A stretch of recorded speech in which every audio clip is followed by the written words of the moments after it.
from a culture perspective, I think AI allows you to speak to different customers very quickly.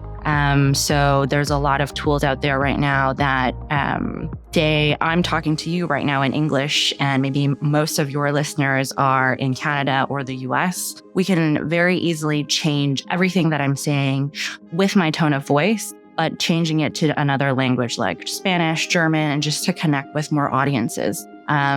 And before, I think your message stopped with the language that you're speaking with, and you have to hire a team to do all the translation, rewrite the script. But right now with AI, it just allows you to accelerate the pace of internationalization.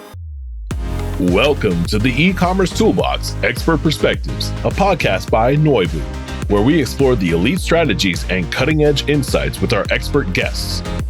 Get ready to propel your e-commerce business to the next level. Welcome to another episode of the E-commerce Toolbox, Expert's Perspective.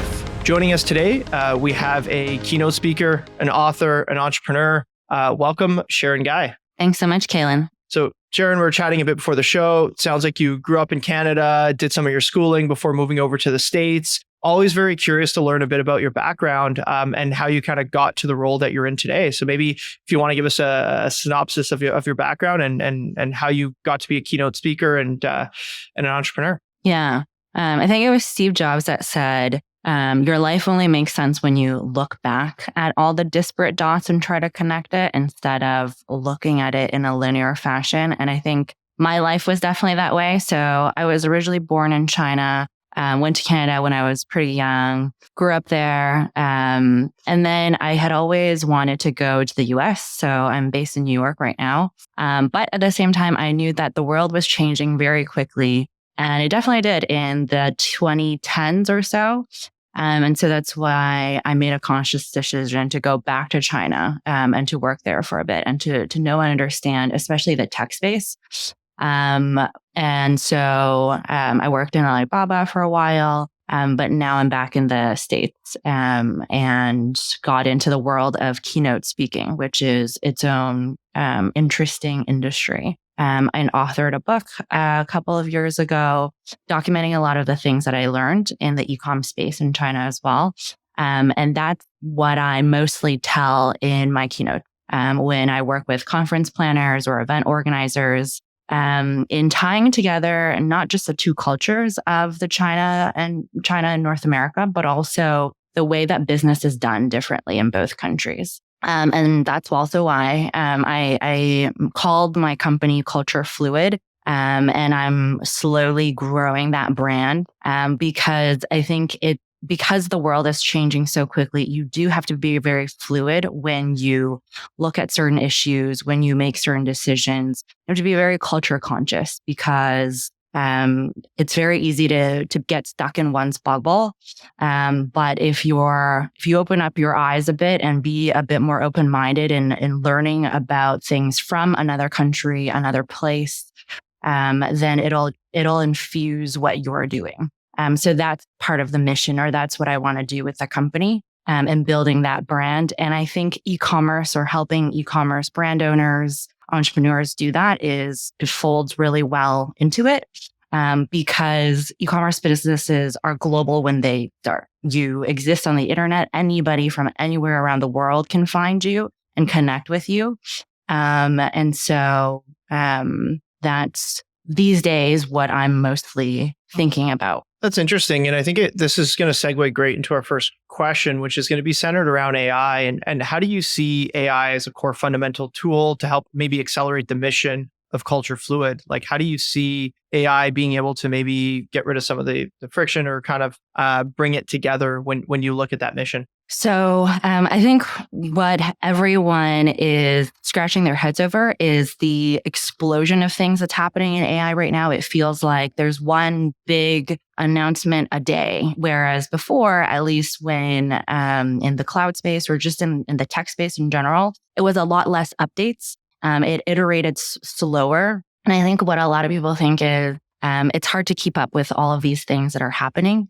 But from a culture perspective, I think AI allows you to speak to different customers very quickly. So there's a lot of tools out there right now that say I'm talking to you right now in English, and maybe most of your listeners are in Canada or the US. We can very easily change everything that I'm saying with my tone of voice, but changing it to another language like Spanish, German, and just to connect with more audiences. And before, I think your message stopped with the language that you're speaking with, and you have to hire a team to do all the translation, rewrite the script. But right now with AI, it just allows you to accelerate the pace of internationalization. And I think what we'll see in the future is a lot more cultures coming together, a lot more listeners from different places around the world tuning in into what was once maybe just a bubbled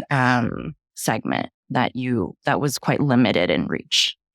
That's an interesting perspective. I've never even thought about it, even for the reach of this podcast, converting it into different languages. I agree completely with what you're saying. I'm curious, you alluded to it earlier, having kind of worked in China with Alibaba. I'm curious, what are some of the key fundamental changes and differences that you see between how e-com is done in the West and Canada, US, parts of Europe versus in China? Like, what are some of the things that kind of stick out to you right away? Sure. So I talk about this in my keynotes a lot, as well as iterated in my book.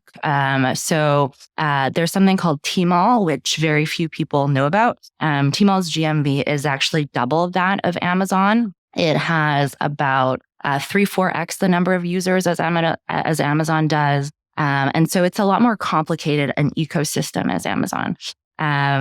And in one of my slides, I always have a comparison between what Tmall is doing versus what Amazon is doing. And the Tmall space is just very complicated. The way that e-commerce in China is laid out is a very complicated sort of setup. Tmall is more interested in getting you to stay in the app, to keep browsing certain items, versus in an Amazon world, they're a lot more attuned to getting you in the app quickly and then out of the app quickly as well, because it wants to improve on checkout. Amazon is a lot more product or SKU based versus Tmall is a lot more brand based. So you can tell a lot better stories in an e-commerce perspective. If, say, you're launching a new product or you're a brand with a very interesting story, there's many different ways that Tmall allows you to work with live streamers to tell that brand story versus Amazon. It's more of a search. Everything surrounds search. How do we perfect when a consumer comes in and is looking for a certain item? How do we show or queue up other SKUs that say, buyers of this item also bought X, Y, and Z. So the two worlds is very different in that sense. And then with the big difference is the trend of live streaming. You'll see that some Chinese tech firms that's expanded into the US do that also. So if you look in TikTok Shop or watch TikTok live streams, it's starting to happen in North America. But live streaming started in China in 2019, although in 2017 was the first year that I helped Tmall do one of its first live streams. It gradually grew into this phenomenon where now 30% of total GMV that's sold online in China is sold via live stream. And yeah, I can expand more on the live stream world if your listeners are interested in that. But I think it's one of those things that you'll see will change the landscape of e-commerce in the future. Yeah, I think it's cool. I think the live stream is something that, to your point, was something that was done really well prior to e-com with like QVC and like JTV. And I remember these infomercials like the Slap Shop when I was kind of growing up. And I think, to your point, like that is the 1.0 version. And it's cool to see, because even when I think of the merchants that use our product and me going on their websites, like the Champions, the Guesses, the Levi's of the world, like they're largely not doing it unless they are. And I'm not aware, but to your point, like it's definitely not 30% of GMV, because I feel like I'd probably know about it. So that's a really, really cool trend. Obviously we chatted a bit about your time at Alibaba, and for retailers now, I feel like after ChatGPT was launched last year, AI became really important to a lot of retailers. Certain people weren't doing it before. A lot of brands were doing it, especially the bigger ones. I'm curious, like, what did you learn about AI during your time at Alibaba? Because I'm assuming a lot of this would have precursed the kind of big boom now. So I'm curious at how you saw them looking at it prior to it being a word that seems to be in everybody's mouth. Yeah. So people often ask me, what is the one thing that you can learn from a Chinese company? Like, how do they look at innovation? And I think it stems a lot from politics as well. And just the organization of a society. So China has 1.4 billion people. It has a government structure where no matter how many people is working in government, you have to coordinate this 1.4 billion people. You have to coordinate them in terms of education, healthcare, business, economy from every single sector. And so the sheer number that you have to deal with makes things a lot more complicated. And so what the government is very good is coordination and streamlining and process management. And if we look at one layer down from how Chinese companies are oriented, and the thing that they're very good at doing is also coordination. So when I entered the company, we would use this tool called DingTalk. DingTalk is very similar to a Slack of sorts where you communicate with each other. But the big difference with Chinese employees or tech firms is that they would also use DingTalk with their partners and also their merchants. And so a lot of merchant organization is done via DingTalk groups. Whereas in the Western realm, we have email, we have Slack internally, and then we have the LinkedIn, the Facebooks, the Instagrams and whatnot. It's very disparate. Versus from a B2B sense, it's all in DingTalk. So the first inkling of AI being used was from a DingTalk sense. So we found that when we were coordinating in these merchant groups, a lot of questions that would be asked was quite repetitive. So what we could do is create this bot that enters this DingTalk group chat that if some merchant is asking, how do I change the background of this photo that I have, or where do I upload this SKU, or what's the next campaign that I should be taking heed of?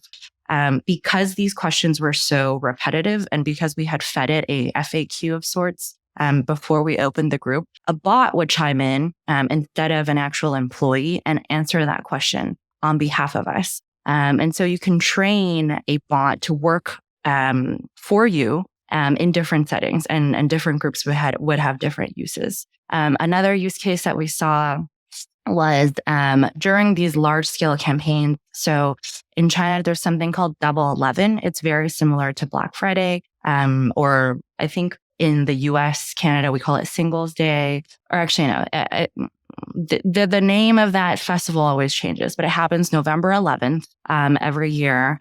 And in China, that's a lot bigger of a festival than Black Friday would be. And so during this time, a lot of merchants are participating. A lot of them are going on sale with their certain products. And so that's also a time where they have to edit a lot of photos, whether you wanted to put the 1111 logo on it, or whether you wanted things in red because it was on sale now, or whether you wanted some sort of say if you were selling a water bottle that somebody is carrying it versus it being in a gym where it's actually used. So those sort of photo things is what we also experimented with. There's a tool called Luban. If you Google it, if you Google Tmall Luban, and that's spelled Luban, it'll show up. It was a photo editing tool that's very similar to Adobe Firefly. So in the West, we use Adobe's suite of creative tools to edit background photos for products as well, whether you want to place it in a gym, whether you want a model to be holding it. And then when we use Luban, you can change backgrounds for photos for products very easily. And this process just had to be done so many times that it was also we also had teams that worked on AI tools to come in and figure out a solution. And so going back to your original question, I think and that's all to do with coordination. It's when you're noticing there's some part or process that's getting very repetitive, a team will come in and AIify that part of that work stream so that most of your time can then be spent on sitting down one-on-one with a customer, strategizing their plan for the year, instead of having your teams work on very repetitive processes. I think that makes sense. And just out of curiosity, what time period was that in, like roughly? The bot appeared around 2018. DingTalk was a app that was used since 2015 or so. It had always been a pretty popular tool for employees to use. And then it iterated, evolved, and then other people got onto it. That's really cool to hear because, I think the process automation and how these companies are looking at it is very forward-looking. I think now, and this has been in the news pretty recently, but like Klarna was able to automate, I think, 700 jobs. And I feel like it's kind of very much on that same vein, just done like 5-6 years ago, maybe even closer to 7 at this point. So that's super impressive. Really, really, really cool to hear. I want to reference your book, E-commerce Reimagined. I'm curious, like, what lessons do you want, like, students or young professionals, people that are interested in learning in e-com, to take from that? Yeah. I think there's so much to learn from e-commerce for students or young professionals. It's one of those things where there's so many different jobs mixed into it at one time. And I think it really captures the essence of business. If you work in something B2B, or if you work in a service consulting role, all of it surround dealing with people and you are creating a product or service that somebody else finds value in. And e-commerce is exactly that. It's the meeting of two parties, it's one party satisfying the needs of another. And that's when a sale happens, or that's what we traditionally in e-commerce call a conversion happens. And e-commerce is also, I would say, just very creative. So, I mean, there's brands out there, everything from the normal things like the fashion, beauty, the traditional categories, but there's also super creative products. Like people have sold rocks before. People have sold just crazy, random, crazy. What is that thing that was blowing up in TikTok? Like slime or slinky like that had a comeback. Stuff like that, like slime. Things like that you would just rock, normally think. We'll see if the pet rock makes a comeback. Right. Things that, you're just scratching your head over. How is this a product and why would people buy this? But people would buy it because if you created something of value for somebody else, they will pay you.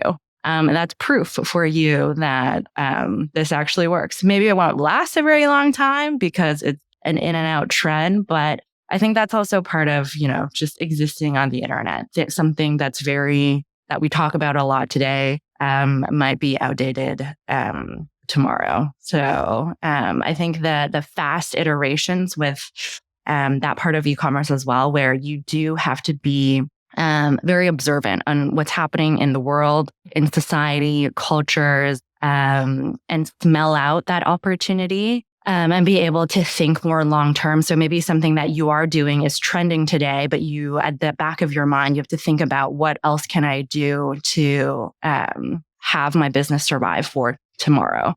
Is also just part of long term planning. That is also a skill that is really great that e-commerce has subconsciously if you work in this field. So I would say if you are someone young and you like to experiment, and you like things at a fast pace, you like culture, it's a great place to start a career. It's very, very wise words of advice. Staying on the AI talk track, what do you think some practical use cases are for AI in reducing friction or improving customer experience? Obviously, we're in a different macro cycle now, where if you're a D2C brand, you can't raise $100 million overnight anymore. Debt is more expensive. growth seems to have either tapered off or have slowed. How do you look at AI when it comes to really reducing friction, improving customer experience, and kind of fostering it to reignite growth in a business? How are you thinking about that tactically? Yeah. When I get asked this question, I always think about that meme a while back where when ChatGPT launched, the title was The Future Org Chart of a Future Startup. And it was somebody's face in the first photo, which was the CEO. And then the CFO was like ChatGPT, the COO was ChatGPT, the CMO is like, and then everything else, which meant was AI-ified. And that the only human there is the CEO who's trying to man certain things, or woman certain things. But I think that's going to be the reality of business in the future is you don't need to be over reliant on hiring someone, which increases your cost. You have to calculate headcount, which will affect your P&L. You can, before you hire someone, maybe you can think about what tool is out there that I can start using. And then I think it's more about how well do you know what are the tools in existence? Because there's that saying, you don't know what you don't know. So I think a lot of it is going to be on honing your knowledge in what is usable. Because these days, not all AI tools are usable. A lot of the things that they're developing is just still, like after it's being brought to you, you still need a human designer to fix it a bit. And so knowing what can be used and what would be a waste of time would be also really important. And so I think AI will cut down a lot of that friction in starting off a business, at least, and instead of over relying on in HR resources, that there's a lot of things that you can automate. That's awesome. And as we look to wrap up, just wanted to thank you. I think this was I learned a ton of things. I didn't know about the brand you had mentioned and how they're bigger than Amazon. I think that's just really cool. So I really appreciate you sharing your knowledge. And if anyone wants to connect with you, what's the best way? Is it LinkedIn? Your website? What's the best way to connect with you? Yeah, LinkedIn is definitely for sure. And I would just say for the other two channels I'm on is Instagram and also TikTok, both of which is Sharon Gai, if you search me. Awesome. Well, thanks again. Appreciate your time. The e-commerce toolbox Expert Perspectives is brought to you by Noibu. To find out more about Noibu and how we can help you debug your e-commerce site and rocket your revenue, visit www.noibu.com. That's Noibu.com. And then make sure to search for the e-commerce toolbox Expert Perspectives on Apple Podcasts, Spotify, Google Podcasts, or anywhere else podcasts are found, and click subscribe so you don't miss out on any future episodes. On behalf of the team here at Noibu, thanks for listening.